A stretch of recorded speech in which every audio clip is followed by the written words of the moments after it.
Hi and welcome back, gentle readers and now viewers. This is my second video podcast. I'll try and make it a little more interesting than the last one and possibly a little shorter. Last time we talked about a Korean independent, very low budget horror movie about zombies. I'm going to go to a different end of the spectrum now, and I'm going to talk about a mainland China, big budget, what I thought was going to be a disaster movie, but was much more of an extended soap opera. This is called Aftershock, and by director Feng Zhaogang, which you've probably seen. I've been watching a few of his films recently, and that was quite deliberate. I was told before watching this film I should have a look at some of his other work. I haven't done it all yet, but you've seen me talk about A World Without Thieves and The Banquet. So, what is Aftershock about?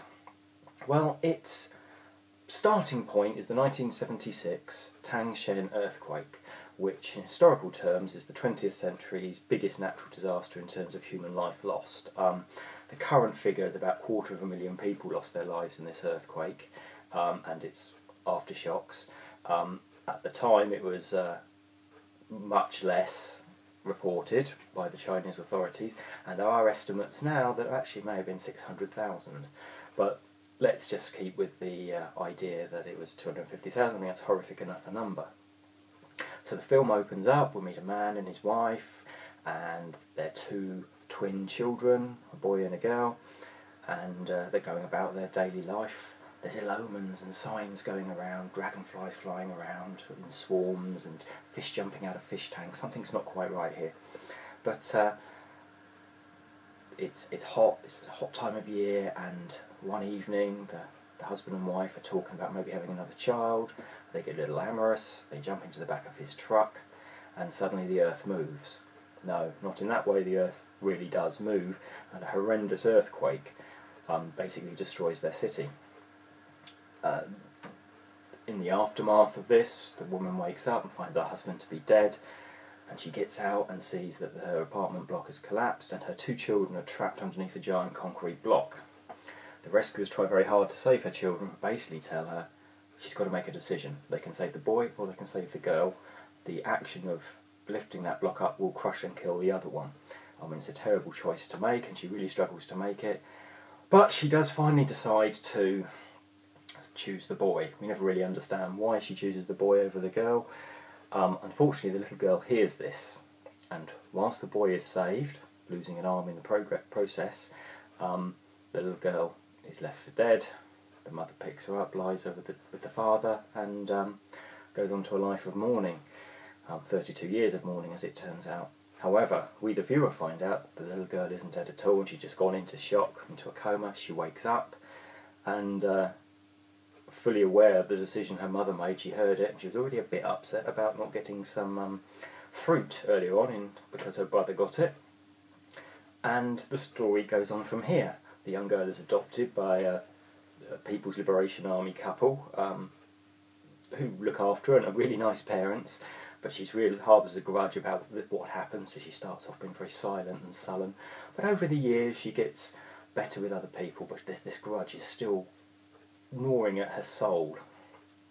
The mother, on the other hand, is absolutely racked by this. She's lost her husband, the man she loved, and she knows she's made a terrible decision. She's not only lost her daughter, but she's lost her daughter because of a decision she's had to make. So they stay in Tangshan, the mother and the son. The son grows up, actually eventually leaves and makes a business for himself, and even though he's lost an arm, has become disabled, the actions of the disaster and having to be in a single parent family actually makes him stronger, and he's quite a success.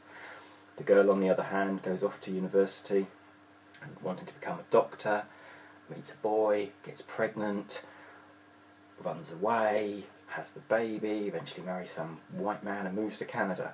But all the time this undercurrent of the woman racked with guilt, the daughter racked with frustration and anger at her mother. So, that's far too much to tell you. Is the film any good? Well, no, it's not. There's some stuff to like in it. It's a very beautiful, pretty film.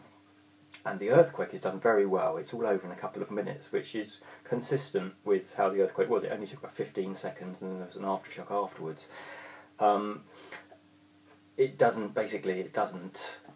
dwell on that. It's not like an American disaster movie where we'd spend 40 minutes watching things crash and people being killed. Something nasty happens, we move on. And that's a way of doing it. I might have liked to see a little bit more of other people.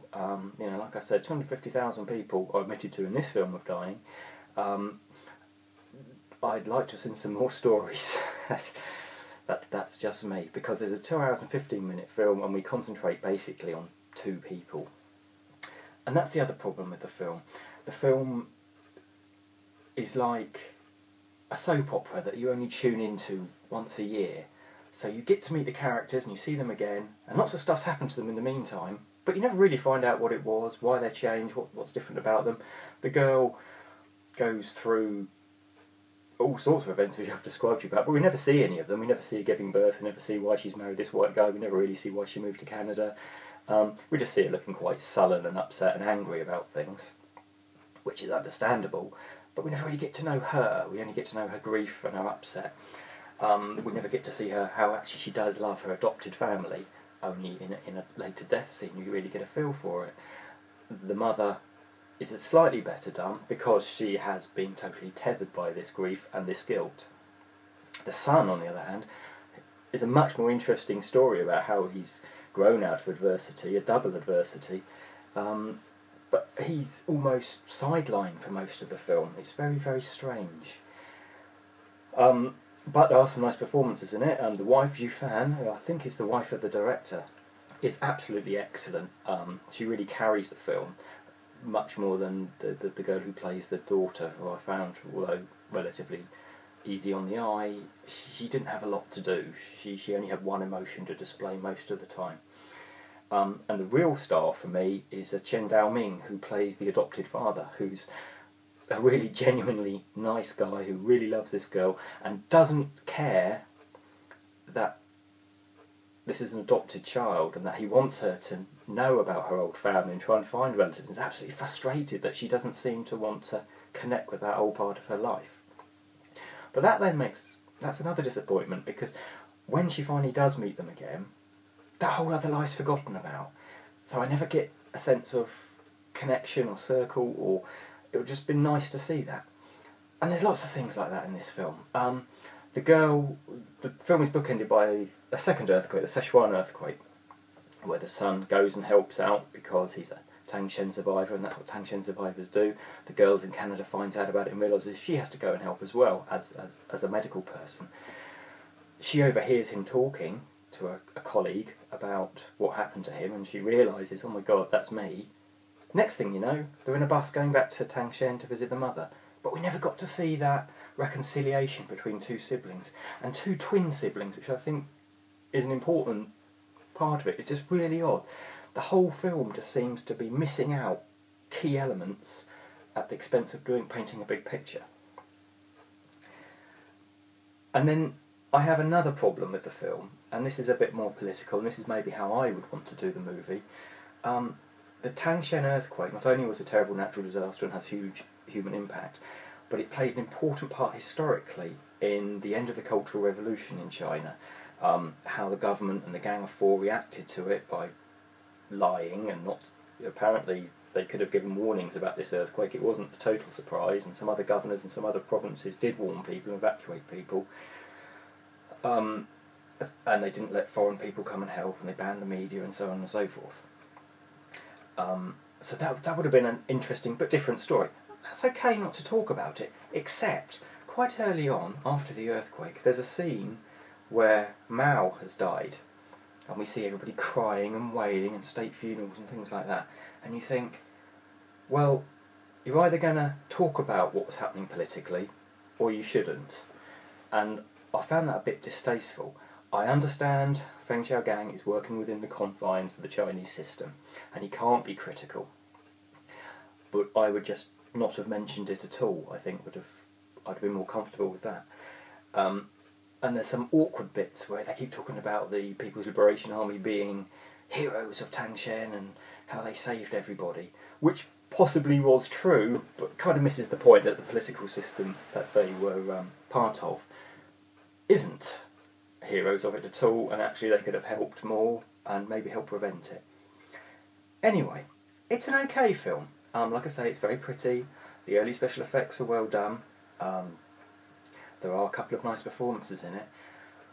I'll give it a mildly recommended. I'd like to have seen more from it with its long running time. I don't care that it wasn't a Michael Bay big spectacular 40 minutes of earthquake. I've got plenty of films I can see that. I'd like to have seen more people more in it, and I'd like to have seen it just connected a little better. So not bad, but not brilliant, far from essential. Thank you very much.